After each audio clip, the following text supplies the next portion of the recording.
Então, pessoal, bom dia. Eu já fui apresentada. Meu nome é Tânia Coelho, eu sou analista de políticas sociais. Estou no Ministério desde 2013, já passei por outras coordenações, coordenação de transplante de órgãos, coordenação de saúde da mulher, coordenação de garantia da equidade. E agora eu estou aqui compondo a equipe de programas do Departamento de Promoção da Saúde aqui no Ministério. Então, vamos começar e eu gostaria de deixar essas duas perguntas de provocação para vocês. Queria saber quanto tempo vocês trabalham com o programa Auxílio Brasil, né? Se é uma coisa recente ou não. E o que vocês falariam, uma palavra, o que é o programa Auxílio Brasil para vocês pensarem, e daí a gente poder conversar depois. Então, para falar em programa de transferência de renda, a gente precisa falar de um panorama aí básico, né, do Brasil na atualidade.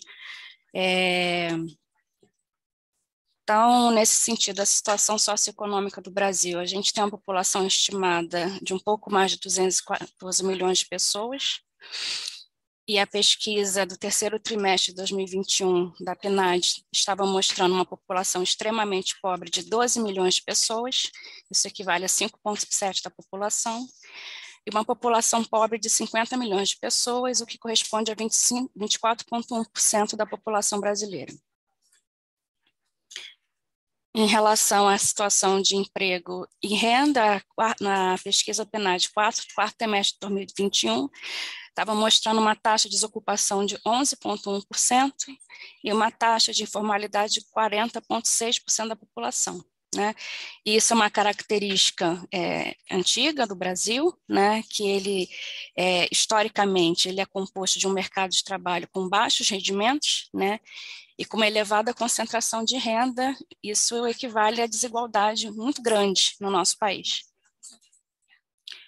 Então, em relação à educação, né, a gente tem uma taxa de analfabetismo entre pessoas de 15 ou mais anos de idade em 2019, aí está aí em relação ao Brasil, né, o Brasil com 6,6% com taxa de analfabetismo, né, e a gente sabe que uma das exigências do mercado de trabalho é falar bem e escrever corretamente, né? Isso o básico, né? Sem contar outras exigências atuais.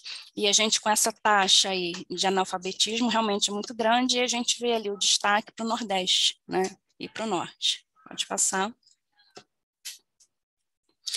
Em relação à saúde, né, entre os anos de 2018 e 2020, a gente viu um elevado aumento aí, né, de situação de segurança alimentar grave.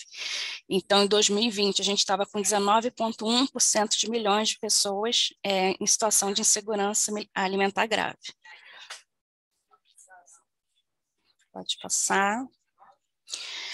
E a gente traz um destaque, né, para os grupos populacionais tradicionais e específicos, e a gente, no Auxílio Brasil, né, no sistema aparece a população indígena e quilombola, só que muitas outras pessoas compõem os grupos populacionais tradicionais, e nas nossas notas técnicas daqui para frente, a gente pediu ao Ministério da Cidadania essas especificidades, então a gente vai trazer os números de todas as populações específicas que constam no Ministério da Cidadania como beneficiário do Programa Auxílio Brasil, né? Porque a gente sabe que esse grupo são pessoas que sofrem maior vulnerabilidade social, né? Maior dificuldade de acesso, né? E, portanto, as que mais sofrem em qualquer momento de instabilidade no país, que é o que a gente está passando agora na situação da pandemia, né? Dificuldade de acesso é por óbvio, né? Uma pessoa em situação de rua, ela tem muita dificuldade, né, de ser acessada, né, pela situação dela de estar circulando, né, nas cidades, população quilombola, população ribeirinha, né, que ficam em áreas mais isoladas, então a gente com dificuldade aí da atenção primária está chegando nessa população, principalmente nesse momento agora, né, com os profissionais aí reduzido ou dando conta, né, de questões de Covid, as pessoas também afastadas, né, por questão de saúde, então essa população tende realmente a ser mais atingida nessa situação de estabilidade que a gente está passando agora. Pode passar. Nesse sentido, né, a gente falando aí para essas questões que a gente passou, saúde, educação, renda, então a gente consegue identificar que a pobreza, ela tem um caráter multidimensional, a gente não pode tratar a pobreza somente da questão de renda, né, que envolve acesso, a gente já colocou a questão do acesso, né, questão da moradia, né, as pessoas que infelizmente, né, infelizmente não têm um local de moradia digna, quando tem um local, né, para se viver. Então, isso aí envolve, né, a questão da pobreza, e a gente vê com isso tudo esse caráter que envolve não só renda, não só saúde, como vários outros aspectos, né, você não tem uma roupa para se vestir, você não tem acesso a um lazer, né, tudo isso envolve essa definição de pobreza. Dito isso, a gente pode falar agora um pouquinho sobre os programas de transferência condicionada de renda, que é o caso, né, do programa Auxílio Brasil, que foi o caso do programa Bolsa Família, né. O que são esses programas? É um tipo de política pública, né, que transfere renda aí a pessoas em situação de pobreza ou de extrema pobreza, né, que exige da família e do poder público algumas contrapartidas, né, e que especialmente demanda articulação, né, de diversas políticas aí, não só saúde, educação e assistência, mas segurança e tantas outras. Pode passar. Então, os programas de transferência de renda no mundo, né, não é só no Brasil que tem, então começou lá no México, o primeiro foi em 1997, então eu coloquei aí para vocês darem uma olhada depois, com calma, né, onde estão esses programas aí na América Latina e nas 10 maiores economias do mundo, entendendo que de uma forma geral eles vão contribuir aí para a sobrevivência material básica dos beneficiários, isso é um ponto comum entre eles no mundo. Em relação aos programas no Brasil, começou até 2003, né, com Bolsa Escola, Bolsa Alimentação, Auxílio Gás.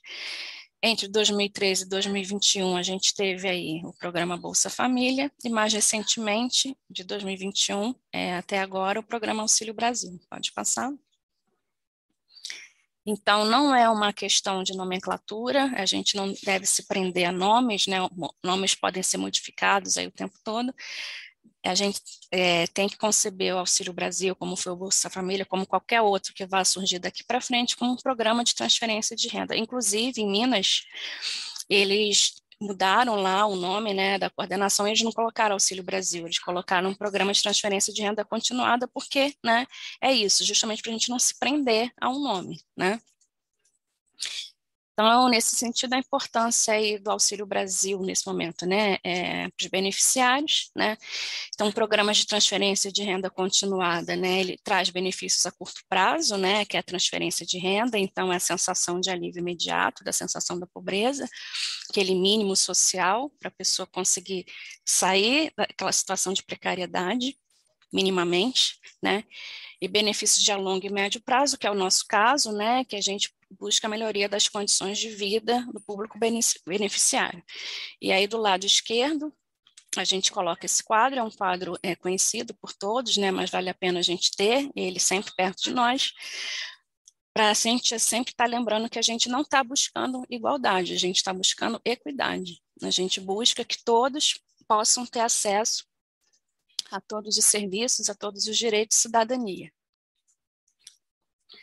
Então, eu trago algumas curiosidades para vocês, e tem um estudo aí da OCDE, que ele diz que uma família brasileira pode levar até 9 gerações para deixar a faixa dos 10% mais pobres e chegar de renda média do país. A gente trouxe uma reportagem do Correio Brasiliense que dizia que em plena pandemia o Brasil ganhava 11 novos bilionários na lista da Forbes, e uma reportagem da Agência Brasil do mesmo ano dizendo que uma pesquisa revelava que 19 milhões de pessoas passaram fome no Brasil no final de 2020, uma pesquisa do Inquérito Nacional de Segurança Alimentar. Então, a gente vê com isso, né, claramente uma grande desigualdade social no país, né, é uma coisa muito antiga, E, por vezes, a gente tem a experiência de ligarem para a gente e falar, por que que o Auxílio Brasil agora, né? Por que que não tem uma data de início, uma data de fim, para mudar as pessoas, porque as pessoas ficam acomodadas? A gente está falando de um programa aí super recente e de uma pesquisa que diz que a gente pode levar aí 9 gerações, isso se o país fizesse o dever de casa corretamente, né? Desde lá do início, coisa que a gente sabe que não é bem assim, né? Então, tome geração aí para frente para a gente conseguir resolver essa questão se fizermos o dever de casa, né? Pode passar. E esse dever de casa, pessoal, estou falando em relação ao país, né? Não nas coordenações estaduais, no município, estou dizendo a questão estrutural, tá?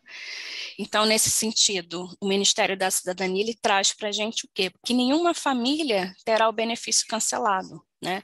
Sem que antes seja acompanhada pelo poder público, justamente por compreender a situação de vulnerabilidade que essas famílias vivem, né? Que isso não é resolvido em 1 ano, em 2 anos, né? Essa é uma questão continuada e que tem que ser acompanhada de perto. Então, o acompanhamento da assistência social, ele se dá em função disso. No momento que identifica, né, que as famílias não estão levando as crianças ali para acompanhar suas condicionalidades, né, as gestantes não estão indo, eles fazem essa busca ativa para saber o que realmente está acontecendo, né, porque a gente não pode dizer, eu avisei e ele não foi, né. Por que que ele não foi? Será que está passando por alguma questão em casa? Será que está presente ali alguma situação de violência doméstica? Será que está presente ali uma situação que a pessoa não tem condições ali de pegar uma condução para ir fazer o acompanhamento? Será que tem um outro problema ali de saúde ou social que impeça ele desse movimento? Então, e nesse sentido, com o acompanhamento assistencial entra no programa Auxílio Brasil. E agora, passando um pouquinho, né, para a gente falar o papel dos profissionais da saúde, né, no programa. Então, de antemão, a gente precisa ter em mente, né, alguns princípios do SUS, né, e esses, né, de equidade, universalidade e integralidade são os mais importantes, né, no Auxílio Brasil, principalmente a equidade, né, que é ofertar o cuidado em função das necessidades individuais de cada usuário. Então, em relação aos profissionais, né, o que a gente faz aqui, né, e que com certeza é feito no município e nos estados, é combater a atitude preconceituosas, né, porque isso cria estigmas, né, acerca do público beneficiário do Bolsa, né. A gente tem que adotar estratégias, né, que visem a não discriminação dessa população, sua condição social. A gente tem que trabalhar em conjunto, né, a fim de identificar gargalos e aumentar a resolutividade das ações, é o que a gente também faz aqui, né, juntamente à cidadania. Né? A gente tem que considerar a totalidade dos problemas das pessoas, então a gente não pode ver o público beneficiário como especificamente do Auxílio Brasil, né? Por trás do Auxílio Brasil tem várias outras questões sociais e que no momento do atendimento, no momento do acompanhamento, a gente precisa considerar tudo isso para poder realizar aquele acompanhamento da melhor forma, né? Nossa obrigação também é não emitir, né, fazer nenhum juízo de valor. E caso a gente perceba algum ato irregular no programa, a gente comunica à assistência social e eles têm um canal para isso, né, que é o 121, que pode ser feito ligação fixa, de aparelho fixo ou de celular, e também deixei o site, né, para vocês. E aí eu coloco para vocês também, né, e a gente observa isso em outras apresentações, né, que a gente precisa convocar esse público beneficiário para os acompanhamentos das condicionalidades por meio de avisos, fixação de cartazes nas escolas, no centro de saúde, centro de assistência social, né, e nunca por meio de carro de som, fixação de cartazes em ambientes comerciais, porque isso gera uma estigmatização também desse público, né? E as pessoas né, ficam, lá vem o pessoal do Bolsa, estão falando ali no carro de som que estão convocando o pessoal do Auxílio Brasil para fazer a pesagem, né, não é a pesagem, né, esse momento de acompanhamento, a gente precisa considerar que a gente está falando de pessoas em situações de vulnerabilidade social muito grande. Então, essa é uma oportunidade para a gente estar perto dessa pessoa, né? Muitas das vezes as pessoas falam assim para a gente, eu posso ligar? Eu posso ligar e pegar lá o peso dele por telefone? Isso não existe, né? A gente tem que estar acompanhando essa pessoa de perto justamente para identificar essas questões. E no momento que você convoca essas pessoas dessa maneira, né, carro de som, colocar lá um cartaz numa padaria, né, está estigmatizando esse público, e isso afasta ainda mais a população, né, dado o direito que ele tem de ser acompanhado, não só pela saúde, né, como educação também. E agora a gente vai dar continuidade aqui com a Mariana, e ela vai continuar a apresentação com o resultado do acompanhamento das condicionalidades aí de Sergipe. Muito obrigada, sigo à disposição. Bom, a gente segue então agora com essa, contextualizando um pouquinho, né, de como é que a gente está trabalhando com essa transição do Bolsa Família para o Auxílio Brasil. Então, antes de entrar no conceito do Programa Auxílio Brasil, nas diferenças entre o Bolsa Família, eu queria trazer aqui, né, o resultado do acompanhamento das condicionalidades do Estado de Sergipe na segunda vigência, né, até parabenizar o Estado pelo resultado, né, o Estado de Sergipe teve a segunda maior cobertura de todos os estados brasileiros, com 78,69%. Né, e a gente vem trabalhando também no aperfeiçoamento da integração do ESUS para o sistema do Auxílio Brasil, até para valorizar os atendimentos que são realizados na atenção primária, valorizar todo o trabalho que os municípios executam de aperfeiçoar os registros via SUS, e também, né, para tentar apoiar os municípios frente às instabilidades que o sistema vem apresentando. A gente vai discutir isso um pouco mais para frente. Então, 47,85% dos acompanhamentos da vigência passada do Estado de Sergipe foram registrados por meio do ESUS, e a gente segue trabalhando internamente para aumentar cada vez mais essa integração, mas a gente só queria também, né, compartilhar com os municípios as limitações que a gente tem nesse processo de integração. Então, vamos entrar agora, né, no que é o Programa Auxílio Brasil.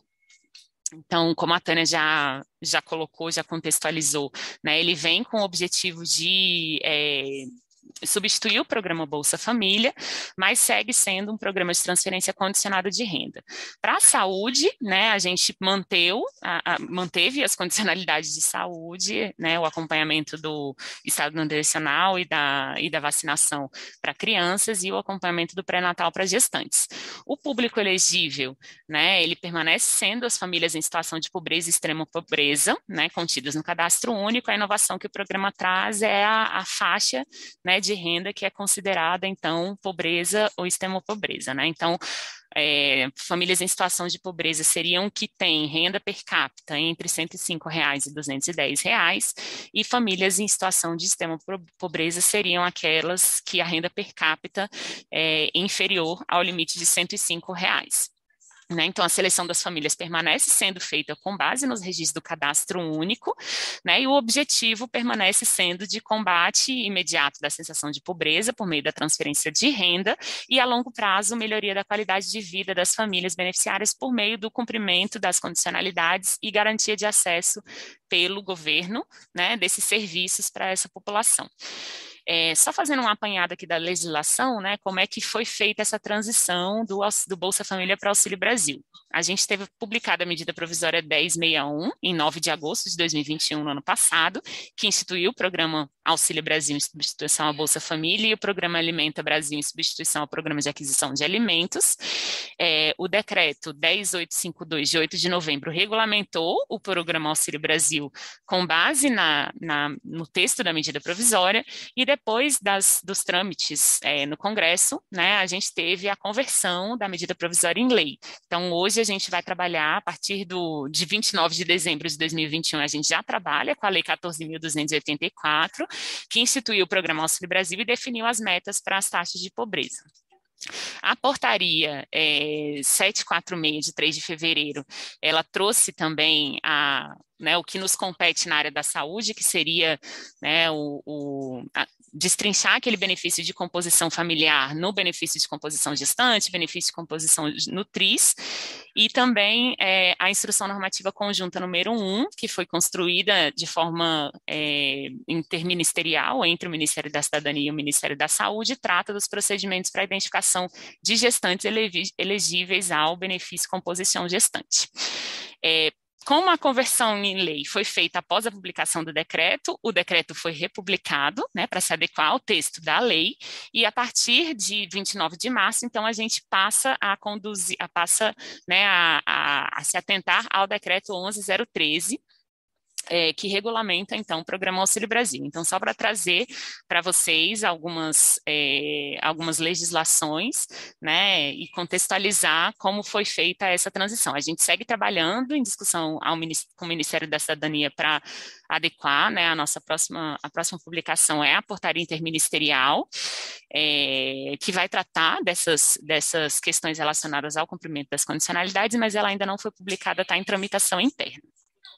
Com relação à seleção das famílias, a gente só queria trazer questões relativas ao cadastro único, né? Lembrando só que o cadastro único, ele é um grande gerenciador, né, das famílias em situação de vulnerabilidade, ele fornece dados para mais de 20 programas sociais, e a gente reforça, né, que o fato da família estar no cadastro único, ela não significa uma entrada automática no Programa Auxílio Brasil. Existem regras específicas que precisam ser observadas, né, atentando para as questões relacionadas à situação de pobreza, de extrema pobreza, os critérios de elegibilidade, que a gente vai conversar um pouquinho, que traz algumas inovações em relação ao programa Bolsa Família. Então, para o Programa Auxílio Brasil, quem seria o público elegível, né? Então, a gente já falou um pouquinho das faixas de renda, né? Então, o público elegível considera as famílias em situação de pobreza e de extrema pobreza, e aí a gente chama atenção para uma situação específica das famílias em situação de pobreza, né? Elas somente são elegíveis ao Programa Auxílio Brasil se possuírem em sua composição gestantes ou pessoas com até 21 anos incompletos. E a gente reforça a importância desse acompanhamento das gestantes no Sistema Único de Saúde, né? A promoção do acesso a essas gestantes, principalmente vindas de famílias vulneráveis, elas precisam ter o acompanhamento realizado na saúde, elas precisam ser localizadas como gestantes para que a gente consiga repassar essa informação para o Ministério da Cidadania e, a partir dessa identificação da gestação, tornar essa família elegível ao Programa Auxílio Brasil. Então, é mais uma responsabilidade aí, né, para a saúde apoiar essa garantia do acesso a essas famílias em situação de pobreza ao programa. Com relação aos benefícios financeiros, a lei trouxe, né, a lei e o decreto regulamentam, né, a gente trouxe aqui o que a gente chama o que o Ministério da Cidadania chama de cesta raiz, né, quais seriam os benefícios que são repassados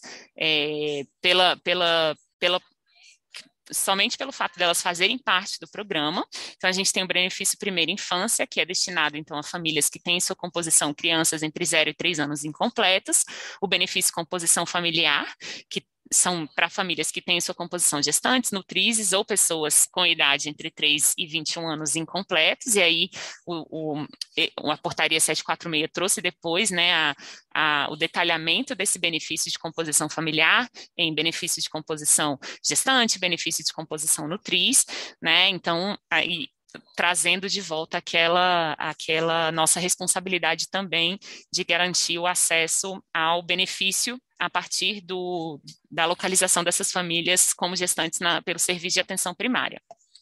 O benefício de superação da extrema pobreza, ele também era um benefício que estava contemplado no programa Bolsa Família e é destinado às famílias que não alcançaram aquela faixa de extrema pobreza e mesmo após receber os benefícios do programa Auxílio Brasil, caso ainda permaneçam, esse benefício complementa o incentivo repassado, né, o recurso repassado a essas famílias para que elas deixem de estar em situação de extrema pobreza. e o benefício compensatório de transição, até para que não haja nenhuma, como a Tânia trouxe, né, não deixe nenhuma família que estava participando do programa Bolsa Família deixe de receber o recurso. Então, existe um período de transição, né, de acordo com as famílias que estavam elegíveis ao Bolsa Família e não estavam ao Programa Auxílio Brasil. Então, não houve uma ruptura brusca desse repasse, né? Para isso foi destinado, então, esse benefício compensatório de transição. Né? Então, para fins operacionais, a gente só traz aqui, até de forma complementar, né, como é que o benefício de composição familiar foi destrinchado, né, de acordo com a portaria 746. Então, a gente tem benefício composição criança, benefício composição adolescente, benefício composição jovem, benefício composição gestante e o benefício composição nutriz. E a gente chama atenção para o benefício composição gestante, né, que só permite a concessão às famílias a partir dessa localização pelos serviços de saúde. Então, reforçando aí essa responsabilidade que a saúde tem de garantir, né, de avaliar se essas gestantes são elegíveis ao benefício. Outra inovação em relação ao Bolsa Família, né, que o Auxílio Brasil trouxe, são os outros auxílios que compõem o programa, né? Então, eles não fazem parte da cesta raiz, eles, na verdade, são benefícios, né, que faziam parte de outros programas sociais que não compunham o programa Bolsa Família, e o Auxílio Brasil trouxe essa inovação de juntar tudo num programa só, né? Então, além da cesta raiz, a gente tem o Auxílio Esporte Escolar, o Bolsa de Iniciação Científica Júnior, o Auxílio Inclusão Produtiva Urbana e Rural e o Auxílio Criança Cidadã. E aí, cada um desses auxílios tem regras próprias, né, e questões relacionadas a critérios de elegibilidade específicos. Uma coisa que a gente queria reforçar é o papel, né, dos entes federados na condução do Programa Auxílio Brasil, né? Além de ser um programa intersetorial, né, que reforça a importância dessa articulação principalmente entre saúde, assistência e educação, em todas as esferas, né, tanto aqui no governo federal, quanto no estado, quanto nos municípios. A gente reforça a importância dessa articulação intersetorial a nível local, né, resolve um monte de problema que a gente vai discutir um pouco com vocês aqui, né, mas a gente gostou muito dessa imagem que traz um papel de engrenagem, né? Então, além dessa relação intersetorial, a gente tem também a importância da relação interfederativa, né? Então, União, estados e municípios atuando de forma conjunta, né? Cada uma com a sua atribuição, com a sua responsabilidade, mas lembrando que uma não existe sem a outra, né? A União não existe sem o acompanhamento dos estados e dos municípios. Os estados também precisam desse acompanhamento dos municípios e né, do apoio da União, e os municípios também precisam realizar o seu, né, o papel ali da atenção primária, que é uma atribuição municipal, em conjunto com os estados e a União. Então, a gente reforça essa engrenagem, essa necessidade de estar sempre articulado, né, e por isso que essas oficinas, essa atuação conjunta, essa parceria, ela é super importante, e a gente permanece sempre à disposição para discutir com os estados e municípios a melhor forma de executar o nosso papel, que seria, né, a garantia do acesso ao serviço de saúde e o cumprimento das condicionalidades de saúde para promover essa inclusão social da população vulnerável participante do Programa Auxílio Brasil. Então, no início de cada vigência, o Ministério da Cidadania disponibiliza para o Ministério da Saúde uma relação contendo a lista dos beneficiários a serem acompanhados naquela vigência, né, que é o que a gente chama de arquivo inicial, e esse arquivo inicial vai conter toda a população que a gente chama perfil saúde, né, que são as mulheres de todas as idades e as crianças de 0 a 7 anos de idades incompletas. Então, só para trazer um pouquinho do que a gente tinha colocado, né, o cadastro único é o grande base de dados do Ministério da Cidadania, que fornece informação. Então, uma parte do cadastro único faz parte do Programa Auxílio Brasil, né? E dessa população do Auxílio Brasil, quem é que a saúde precisa acompanhar? É essa população perfil saúde, que é composta de mulheres de todas as idades e crianças de 0 a 7 anos incompletos, das famílias que fazem parte do Programa Auxílio Brasil. Dentro da população perfil saúde, a gente divide, né? A gente tem o público de acompanhamento obrigatório e o público de acompanhamento não obrigatório. O acompanhamento obrigatório são as mulheres de 14 a 44 anos e as crianças de 0 a 7 anos, e o acompanhamento não obrigatório é constituído, né, por mulheres fora dessa faixa etária do acompanhamento obrigatório, então, meninas entre 7 e 13 anos e mulheres acima de 44 anos, né? A gente reforça que esse acompanhamento ele deve ser realizado com o olhar, né, de localizar essas gestantes, considerando que o cumprimento da condicionalidade é destinado a crianças de 0 a 7 anos e as gestantes. As mulheres, então, a gente precisa acompanhar para que seja possível, né, localizar essas gestantes. Então, essa faixa etária de acompanhamento obrigatório, ela se justifica pela idade fértil, né, de grande parte das mulheres, mas como a gente não pode deixar de fora, né, meninas com menos de 14 anos e mulheres acima de 44 anos, elas são incluídas no público de perfil saúde, precisam ser acompanhadas, mas elas têm um acompanhamento não obrigatório só por uma questão, né, de ter uma chance menor de serem localizadas como gestantes.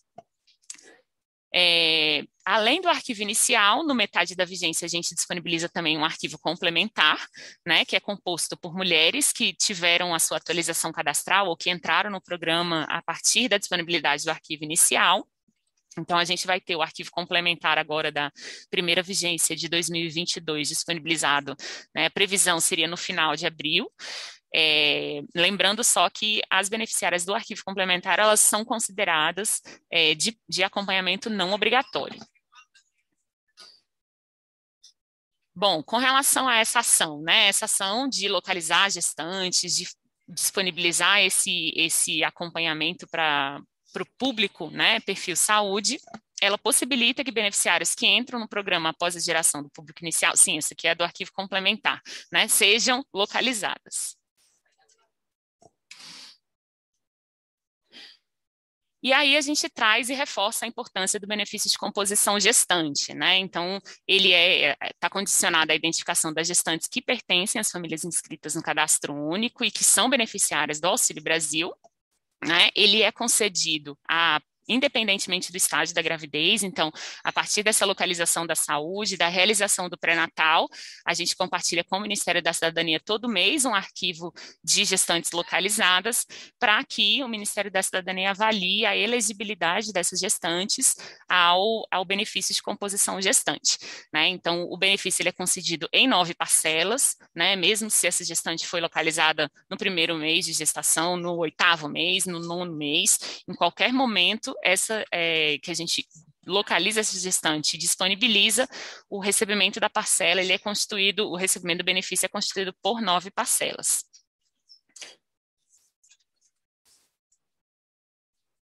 Bom, e aqui a gente reforça, né, que o papel do poder público, ele não é só de deixar as portas abertas para localizar essas famílias, né? A gente não pode só deixar a porta da unidade aberta e esperar que essas famílias compareçam. É importante que a gente também organize no processo de organização da atenção primária busca ativa, né? Reforçando que o papel da condicionalidade, né, ele é uma responsabilidade compartilhada, né? Então, é um compromisso assumido tanto pelo poder público em ofertar esses serviços básicos de saúde, educação e assistência, quanto das famílias beneficiárias em acessar esses serviços, cumprir com a condicionalidade para continuar a receber o benefício, né? Então, a condicionalidade ela não tem só um papel de ofertar esse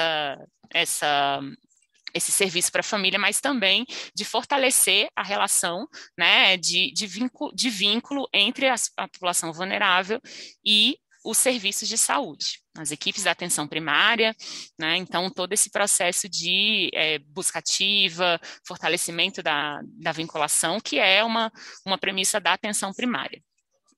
As atribuições, né, federais, estaduais e municipais, a gente estão descritas no decreto, né, estão descritas na portaria interministerial. A gente, a partir da republicação da portaria interministerial, a gente vai trazer mais elementos. Bom, reforçando então que cada cada ente, né, tanto o Ministério da Saúde, as secretarias estaduais e as secretarias municipais, elas são responsáveis pelo acompanhamento, né, que é garantir esse acesso ao monitoramento da situação vacinal, ao acompanhamento do peso e altura de crianças e o acesso ao pré-natal para gestantes. Então, reforçando, né, que a condicionalidade de saúde ela não foi alterada do Bolsa Família para o Auxílio Brasil, a gente permanece monitorando os mesmos indicadores, né, e informando no mesmo sistema de informação. A gente só fez alguns ajustes para adequar ao Auxílio Brasil, mas são as mesmas informações, né, o mesmo sistema, o mesmo processo de trabalho na atenção primária que a gente segue, né, discutindo para aperfeiçoar esse processo. Só trazendo como, né, para fins de informação, que a condicionalidade de educação ela teve um pequeno ajuste, né, então agora, né, no Auxílio Brasil, o acompanhamento das condicionalidades de educação envolve, né, frequência escolar mensal mínima de 60% para crianças de 4 e 5 anos e para crianças de 6 a 21 anos, frequência escolar mínima de 75%. O que acontece, né, quando essa condicionalidade ela não é cumprida? E aí a gente reforça que o objetivo da repercussão ele não tem uma intenção de punir essas famílias, né? A proposta é promover o acesso, garantir realmente um olhar para aquela família em situação de vulnerabilidade. Né? Então, a repercussão, ela funciona como um instrumento de acompanhamento dessas famílias, né? Então, atua como um canal de alerta para que o poder público se mobilize, né? E reforçando também que as famílias precisam ter ciência da sua responsabilidade em buscar, mas que o serviço público também precisa tem um olhar muito mais específico para essas famílias, porque se a família está numa situação de descumprimento, é porque ela está num contexto de maior vulnerabilidade social, além das famílias que estão, né, no Programa Auxílio Brasil e que cumprem com a condicionalidade. Então, o que a gente reforça é esse papel, né, de alerta para o serviço público, o monitoramento das famílias em situação de descumprimento, ele deve ser realizado, e a gente recomenda fortemente que a melhor forma de fazer esse monitoramento é por meio da articulação intersetorial, né, a nível local, entre saúde e assistência, principalmente, né, e educação também. Reforçando, né, mais uma vez, que o objetivo não seria, então, punir essas famílias, né? Então, a gente tem uma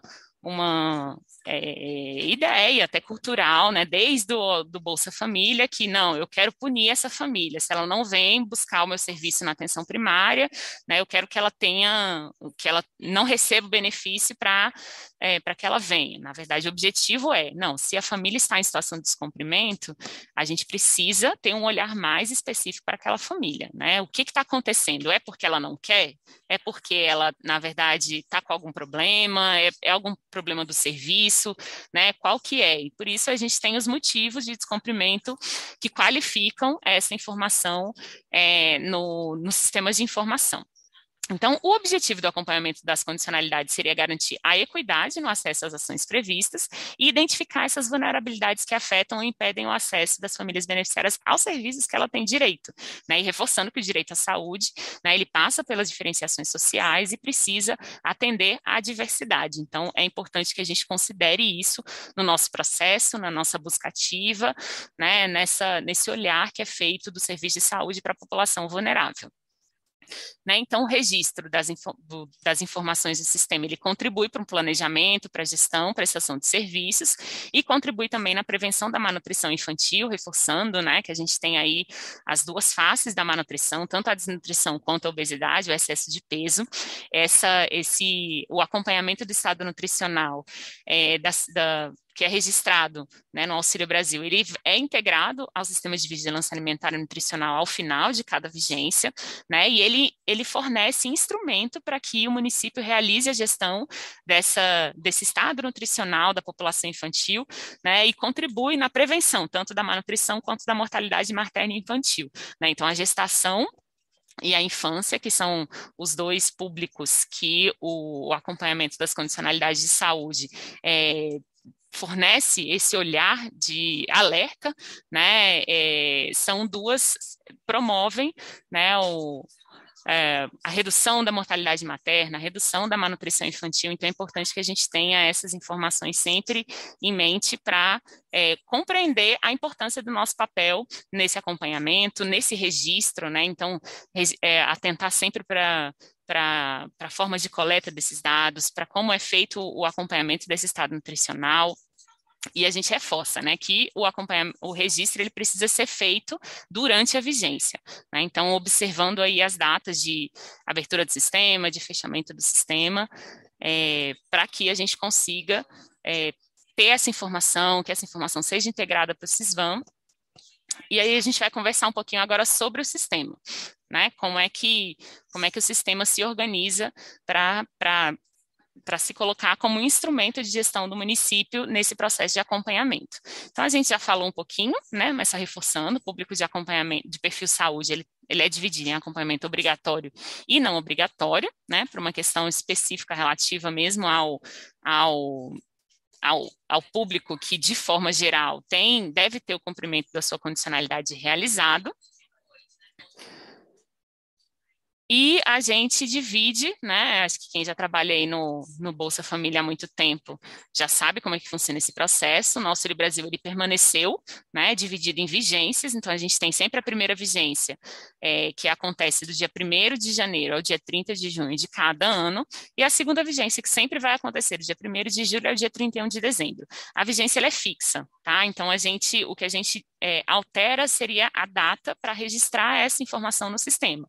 Mas os acompanhamentos, o contato do serviço de atenção primária com o beneficiário, ele precisa ser realizado durante a vigência, né? Então, qualquer acompanhamento, a gente, por exemplo, no dia 30 de junho, agora de 2022, a gente vai encerrar a primeira vigência, né? O sistema ele vai ficar disponível, a princípio até o dia 4 de julho, para registrar essas informações, mas qualquer acompanhamento que for realizado após o dia 30 de junho, né, no dia 1º, no dia 2 de julho, qualquer data após já é considerado um acompanhamento da segunda vigência, né? Então, quando a gente olha para as integrações do SUS, a gente também faz esse olhar, né, de quando é que esse acompanhamento foi realizado. A gente tem ali, a gente busca as informações relativas aos acompanhamentos realizados durante a vigência, né? Então, isso é só importante reforçar essa diferença entre o período definido pela vigência e o período definido para disponibilizar o sistema. E aí a gente lembra também que essa informação, né, esse público que deve ser acompanhado, ele é selecionado pelo Ministério da Cidadania com base nas informações de pagamento do cadastro único. Então, é importante compreender essas datas, né, para que a gente compreenda por que às vezes alguma beneficiária aparece no nosso serviço e não está disponível no sistema.